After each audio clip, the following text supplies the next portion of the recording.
Chapter 39. I am a trolling genius. LOLs. Disclaimer. I do not own the HP series, and I'm not the real XXX Bloody Wrist XXX, or 666 XXX. And I'm an extremely immature, pathetic, idiot girl, I know. Out of boredom, I cracked this girl's passy for fun, and it took less than 8 minutes to do it. And we'll probably get a shitload of trouble, which I probably deserve because I'm being a troll right now. Meh. And I present to you my crappy part in this story.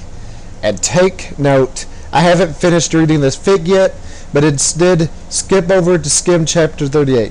Flame, laugh, do whatever you want. Quote, preps, unquote. I, the American retail wearing British vampire Sue, coughed up blood. Satan kneeled down beside me. No, don't die. I gave him a rueful smile. I'm sorry, but it's something I have to do to fulfill my duty as the noble Gothic Mary Sue. Satan sobbed. I love you, Ebony. I love you too. I'll see you in hell, I mumbled, already finding my surroundings fading to black.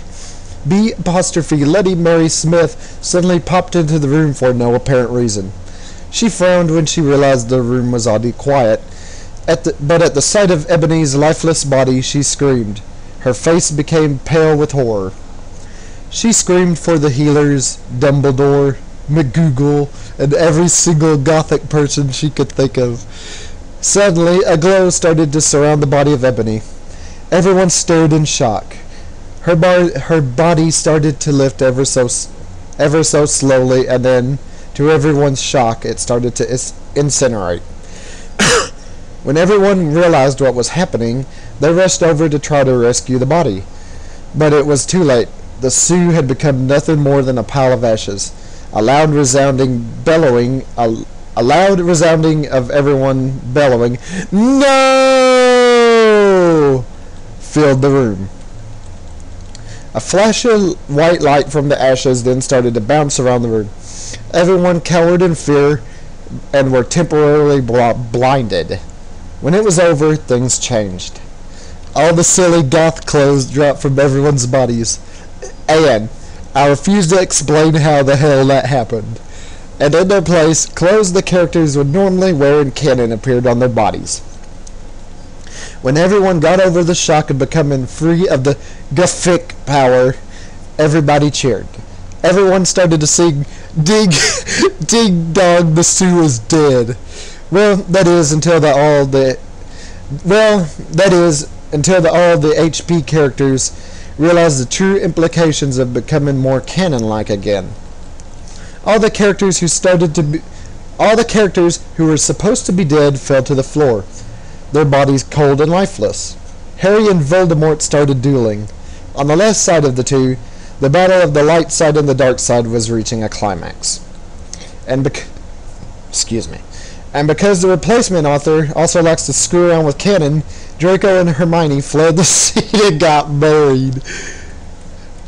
Meanwhile, down in hell, Ebony shed a single tear because of her current situation.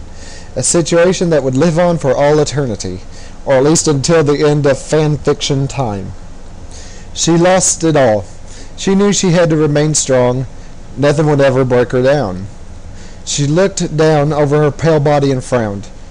"Where are my emo clothes?" she asked herself in confusion. And then it occurred to her. For her shirt, she was wearing a bright pink polo with a little seagull on it, on the right or left, I can't remember, side. Below that, she was wearing a denim miniskirt with the quote destroyed unquote look on it. Paired underneath that skirt were leggings with a little moose at the bottom. And then Ebony realized on her shoulder she was carrying a pretty bag with an eagle on it that said "Live your life" written all over the bag. Ebony suppressed the urge to scream. Here she was decked out in clothes prep to the extreme, wearing stuff from Abercrombie and Finch, American Eagle, and Hollister. Panicked, Ebony hastily tried to take off the Hollister polo, but underneath it there was another Hollister polo underneath. Ebony frowned and looked over her shirt. All she saw was a bra underneath. Dare I point out from the airy line available at American Eagle? Ebony tried to remove the shirt again, but to her frustration, there was yet another polo to replace it. "This is illogical and does not make any sense!"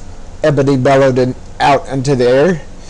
She failed to see the irony in her statement, how hypocritical her words were, seeing as she was practically calling the kettle black here. Ebony slit her wrist and mumbled to herself, "Oh my God." End crap fic.